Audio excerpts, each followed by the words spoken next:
Welcome to NSAE Nuggets series, a series of live talks on topics relating to active aging. These live talks will take place every Tuesday and Friday at 2 p.m. here on C3A's Facebook page.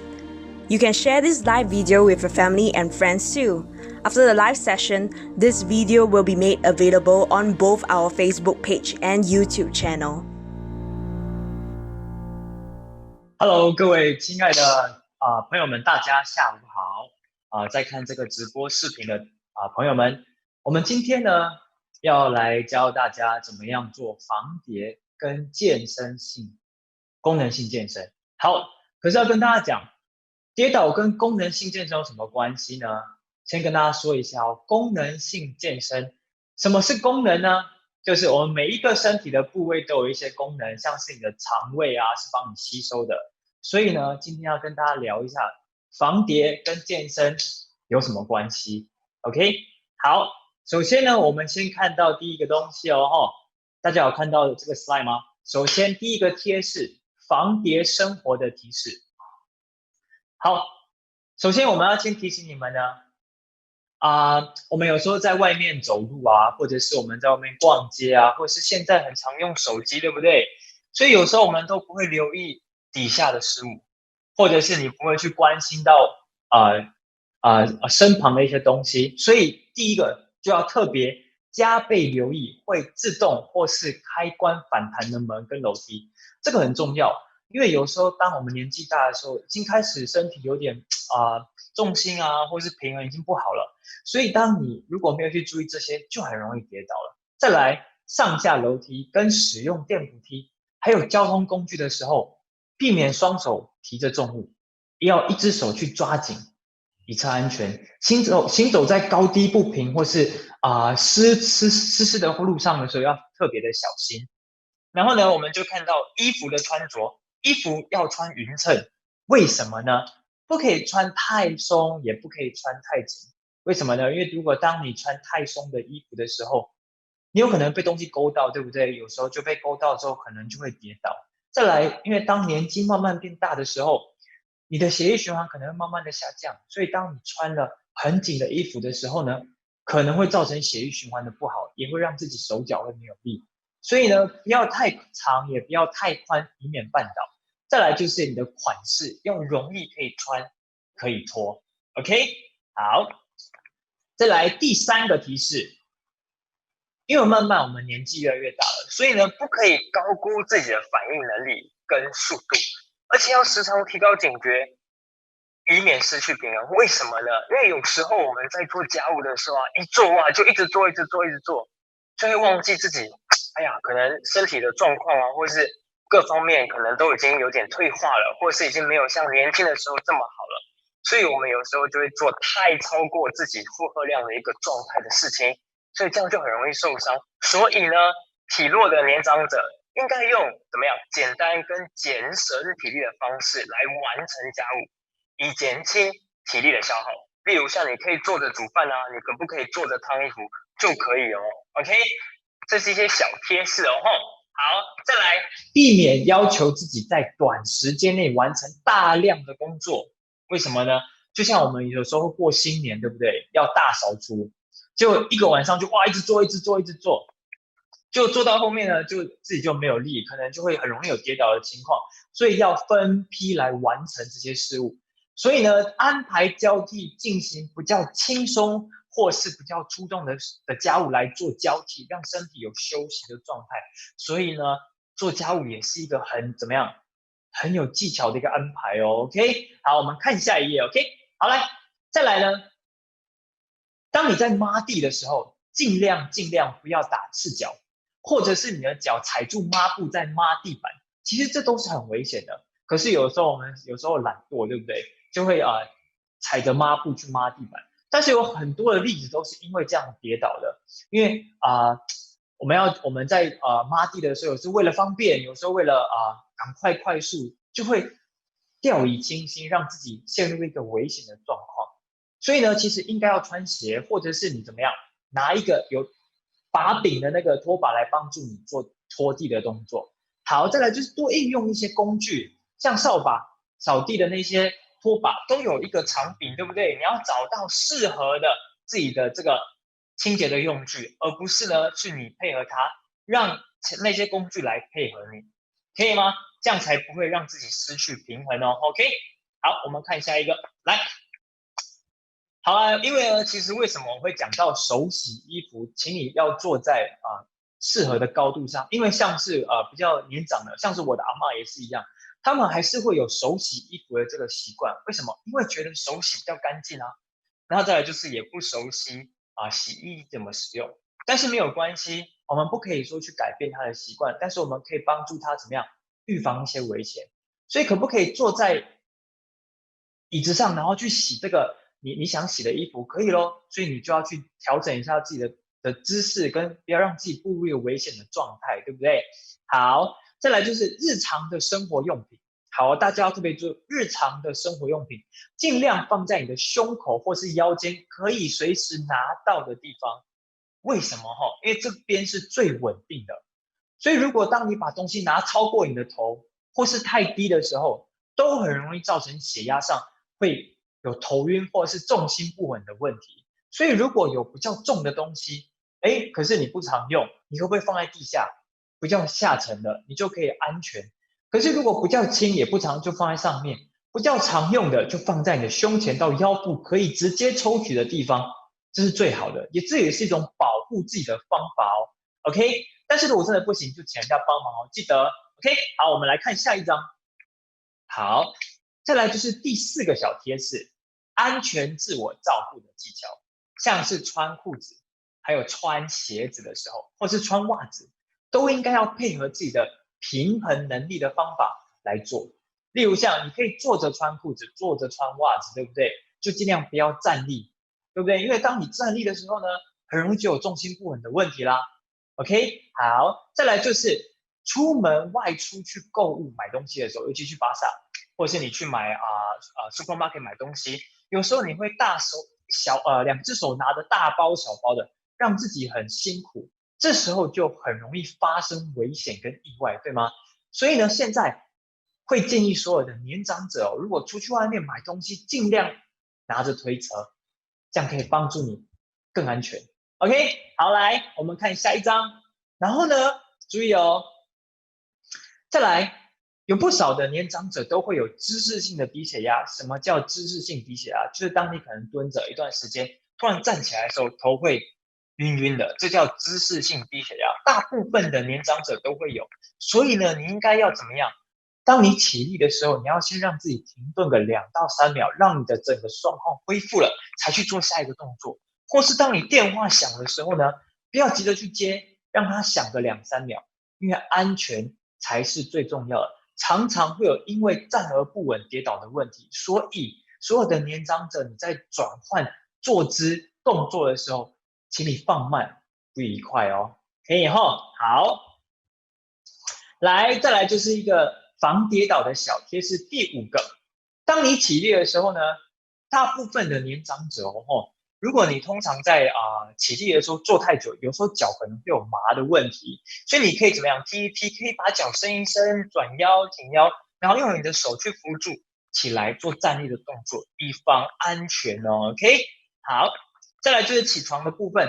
通常我们一般年长者在睡觉起床的时候，血压是最高的时候，这个是很正常的。可是我们要怎么样起床的时候是很安全的？所以你要怎么样呢？你不可以贸贸然就直接下床，你要先让自己的身体的状况先舒展开来。所以你要先把脚曲起来之后，侧身借着力扶起床边起来，才坐稳，然后穿鞋。其实呢，最常跌倒的是2个状态，就是起床跟起立的时候。所以呢，大家要特别注意这2件事，不要快，安全跟避免危险是最重要的一件事情。OK， 很好，好，来，再来教大家怎么预防跌倒身体的评估。要怎么评估？因为你看哦，我们有时候在跟一些年长者在聊天，或是我们在教课的时候有时候会有一些人会说，哎，我没有这个问题啦，我怎么会有跌倒的问题呢？所以今天来教大家3个检测的方法，让你了解什么叫做有跌倒的危险性哦。OK， 所以我们来先看第一个，第一项叫做30秒作战，这个是在测验他的腿部的肌肉到底有没有力。所以当这个检测的人呢，大家可以学起来。这时候刚好大家都在家里，你可以去做检测，看你们家的年长者或是比较年长的朋友有没有这个问题。当他坐下来起立30秒内的时间，看他可以做几下。OK， 看他可以做几下哦。记得一定要什么？双手抱在胸前，起立，坐下来。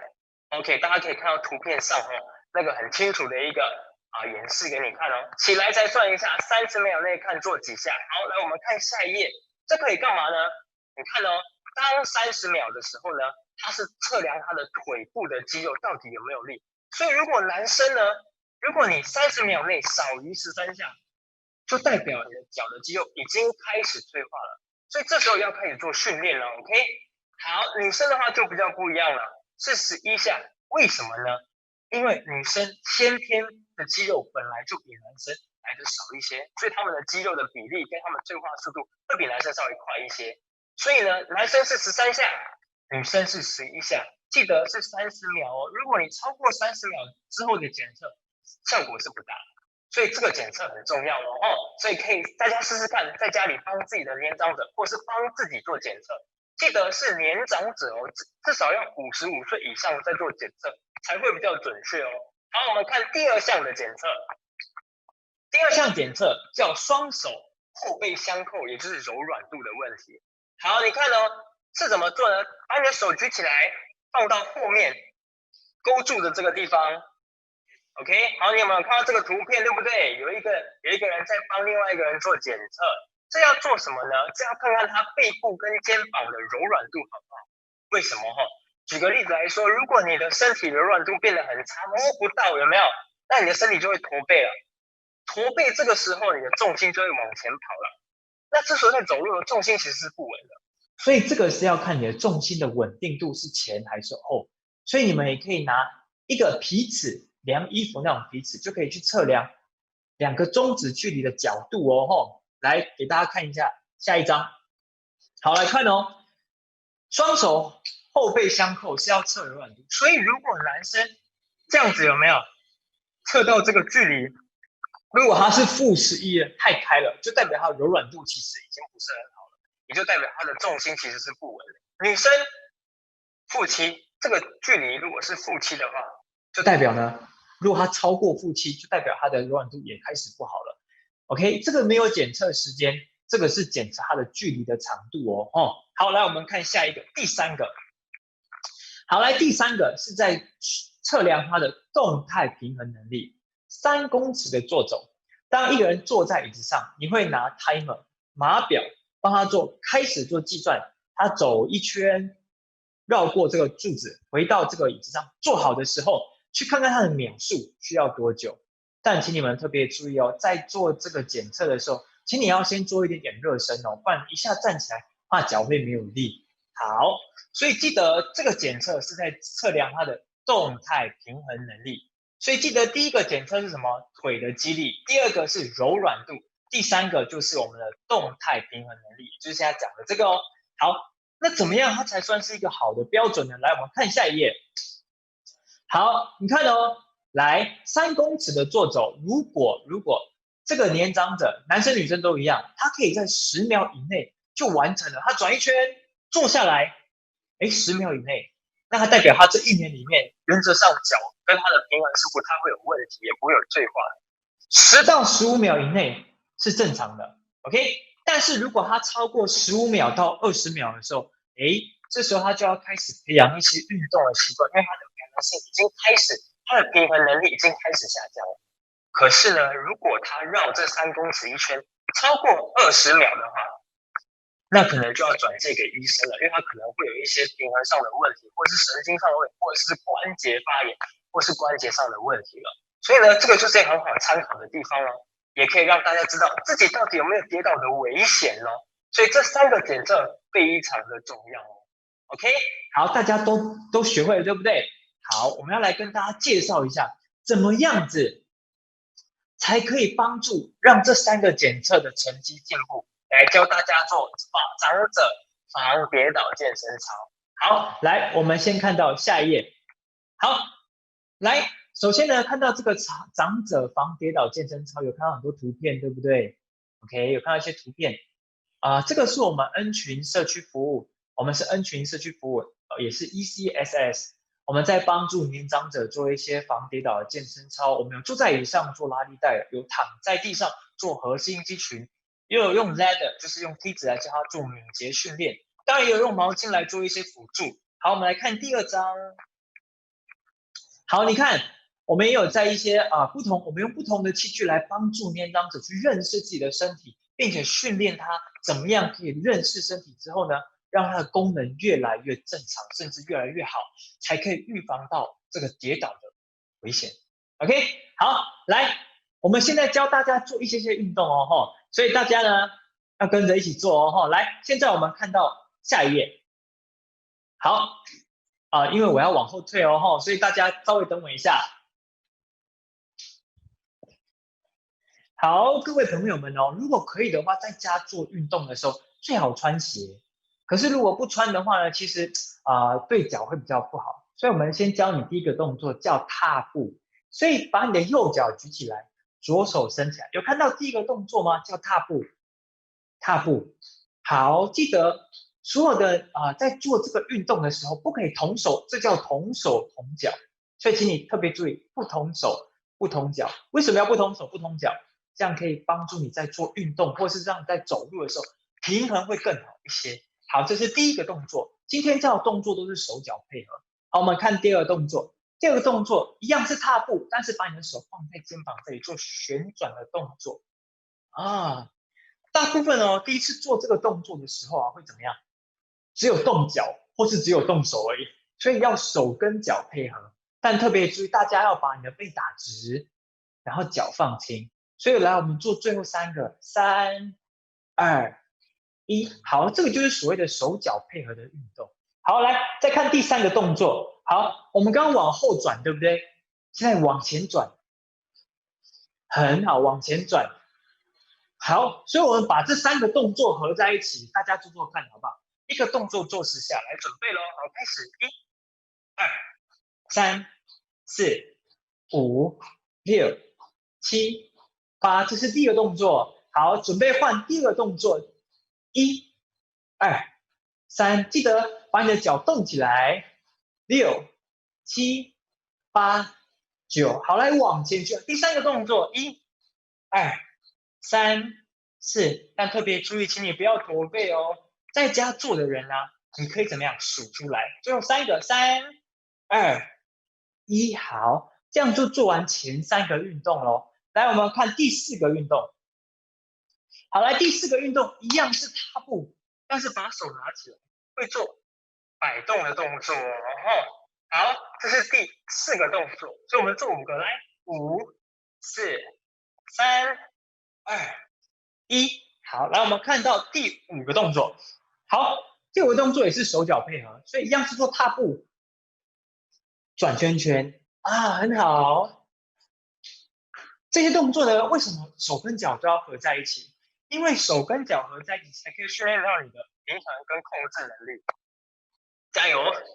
好，这5个，5、4、3、2、1，很好。来看到第6个动作，一样，脚是踏步的，但是把手往上推很好。来，我们试试看，在做这些动作，你有没有发现老师教的这些动作全部都是手脚配合？因为手脚配合最容易训练到你的敏捷跟你的平衡的能力。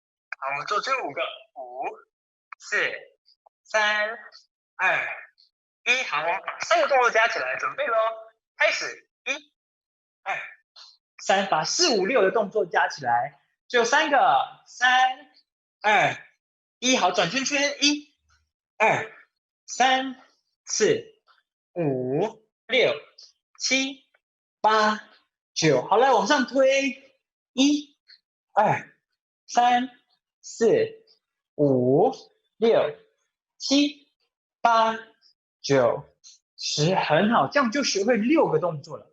我们看第7个动作。好，特别注意哦，如果你发现老师可能做太快了，你用自己的速度好不好？没有关系的。来，第7个动作，一样是踏步，但是我们把手往前推，看我的侧面哦，踏步往前推，往前推，往前推。好，来一起做哦，但是不要忘记脚，很多人在做的时候变成没有配合了。好，来先踏步踏起来，第7个动作哦，来手拿起来，准备推出去，1、2、3、4、5、6，很好，7、8、9、10，很好。来，我们看第8个动作，第8个动作比较特别，请你扶住椅子，看我侧面，扶住椅子，把脚踢出来，用脚跟碰地板，回来换脚，回来换脚。好，来注意看哦，哈，一起做，1，回来，2。但是这个动作有一个问题哦，你们不要做成这样哦，先把脚推出去，回来，节奏长这样哦，推出去，回来，而不是这样哦，这样是错的哦。所以请你推出去之后回到原本的位置才做第2下。好，来一起做，来开始，1、2、3，很好，4、5、6、7、8、9、10，很好，这样你就学会第8个动作了。教你第9个动作，把手举起来，但是你用右手的话，就请你用左脚推出来，回来，推出来，回来。第1次做可能会有同手同脚的问题，但是没关系，好，一起做来，1、2、3，记得都是手脚配合哦，哈，5、6、7、8、9、10，好，在做这些动作，如果你会觉得身体不舒服的话，记得你慢下来，或是先不要做先。好，来做完这3个动作，我们把7、8、9 3个动作合在一起，来准备咯。好，第7个动作是什么？踏步，对不对？推出去，很好。我们做最后个5、4、3、2，到第9个动作，踢出8个动作，8，很好。做最后3个，3、2、1，把手加进来，来1、2、3、4、5，这些都是属于功能性健身操哦，因为它都是要手脚配合的。最后3个，3、2、1，很好，这样是不是又把你的第9个动作学会了？好，我们看下一个 slide 哦，教你第10、11跟12个动作，这个动作都很容易，多练习就会了。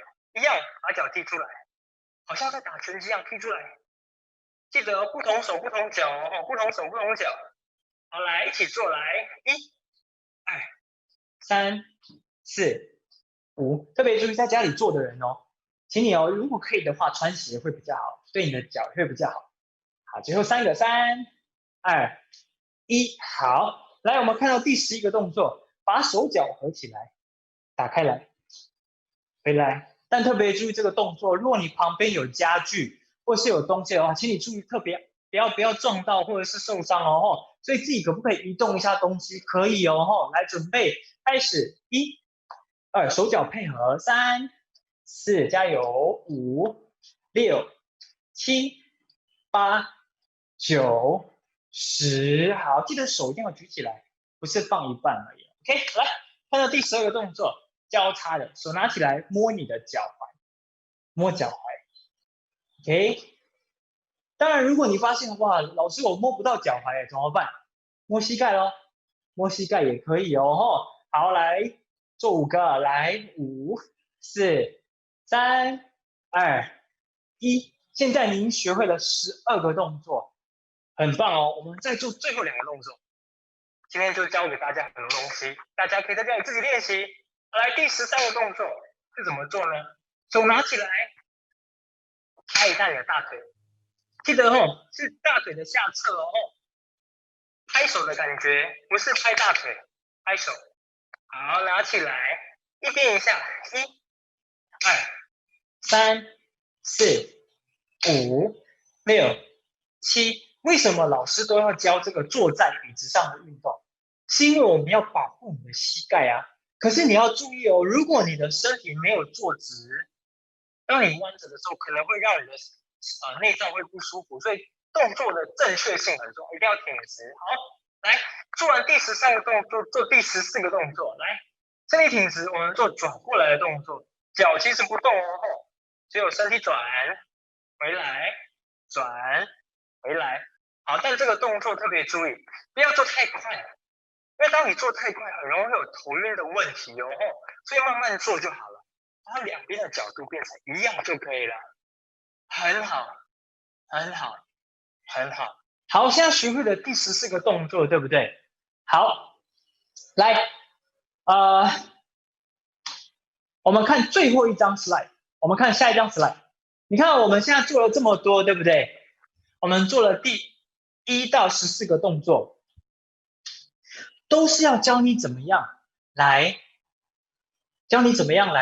训练自己的身体。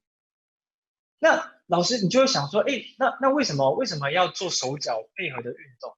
是因为来跟大家解释一下，从第一个动作到第14个动作，手跟脚都要去配合。为什么呢？因为我们的大脑会控制我们的下半身跟上半身，对不对？所以如果你不去使用它配合在一起，这时候你就会怎么样？可能会有平衡感不好的问题。那当然，今天能教的东西其实不多，可是如果你对这个功能性训练其实是有想要了解更多的，我们其实可以让我们有10堂课的时间，我们有10堂课，你可以来我们的机构报名。那老师把今天这几个动作，从第一个动作到第14个动作，我们再看一次好不好？我们回到第一个动作来一下，回到第一个动作来。好，第一个动作，也就是我们的踏步的动作，对不对？好，踏步呢，然后再到第2个动作是转肩膀，对不对？好，再到第3个动作也是怎么样？踏步加转肩膀。可是你有没有发现都是手脚配合，对不对？好，如果如果在看直播的这些朋友，如果你觉得好像对你有帮助，你可不可以拿手机照起来？没问题，把它照起来，家里自己练习。好，来看第4个动作，我们来看第4个动作。好，第4个动作是怎么样？一样是怎么样？一样是踩着去做这个摆动的动作，对不对？所以都是手脚配合，赶快把它照起来。这些动作都很重要，在家里可以练习，而且不用怕危险。第5个动作也是手脚配合，所以手脚配合是这么的重要，所以老师才要设计这样的课程来帮助你。第6个也是手脚配合，我们看第7个动作，来看第7个。第7个也是手脚配合，但是为什么第8个只有用脚？因为它的动作脚不太一样了，所以我就要让你怎么样，先习惯脚的动作，才把手加进来。OK， 所以要特别注意第8个动作是怎么样，给你做一个转换。但是第1个动作到第7个动作的脚都是长一样，都是踏步，只是上半身去改变而已。所以当上半身改变的时候呢，脑就要开始动了。第8个动作是一个转换。OK， 好，来第9个动作 ，OK， 一样是把手加进来，跟第8个动作很像，对不对？只是把脚加进来。好，我们看到第10个动作，来，第10个动作来一样，你会发现脚不一样，但是手有没有很好哦？有发现是很棒的一件事哦。好，第11个动作开始也不一样，变成手跟脚一起打开来，这也是一种敏捷跟交叉的训练。好，第12个动作是要做交叉摸脚的动作，这可以训练到我们左右的脑。OK， 好，来看第13个动作。第13个动作其实是第12个动作的延伸，第12个动作的延伸。OK， 好，我们看到第14个动作是做身体的一个转换。OK， 好，那这些动作全部都做完了。其实你就会有点喘哦，就可以变成一个训练的菜单了。好，我们看到最后一张，就是我们那个有很多我们看到14、13，第13个动作，第14个动作之后，好，我们就看到最后一张了。请大家呢要保持运动的习惯，然后要维持身体的健康 ，OK？ 好。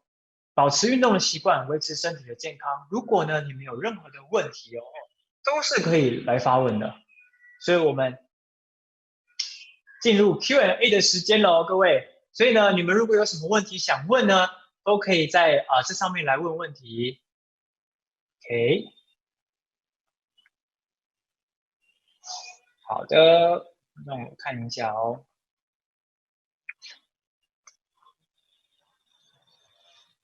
好，我会挑一些问题来回答啦，因为很多人留言哦，所以我要挑一些问题来回答。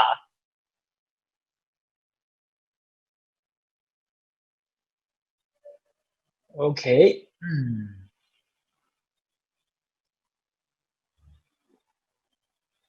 好，我们先从上面看来吼，因为今天的留言比较多，所以我会稍微看一下。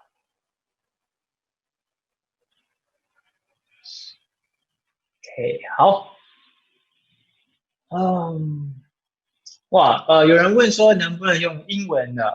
因为我们这堂课其实都是一直用华文在教课，那当然我们 slide 上面也是有英文的这个双语的这个部分。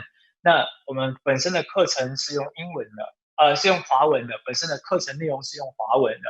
但是如果英文，我们就会放在我们的 slide 上面，就是有华文、英文两个的。对 ，OK， 希望这个有回答到你啦。好。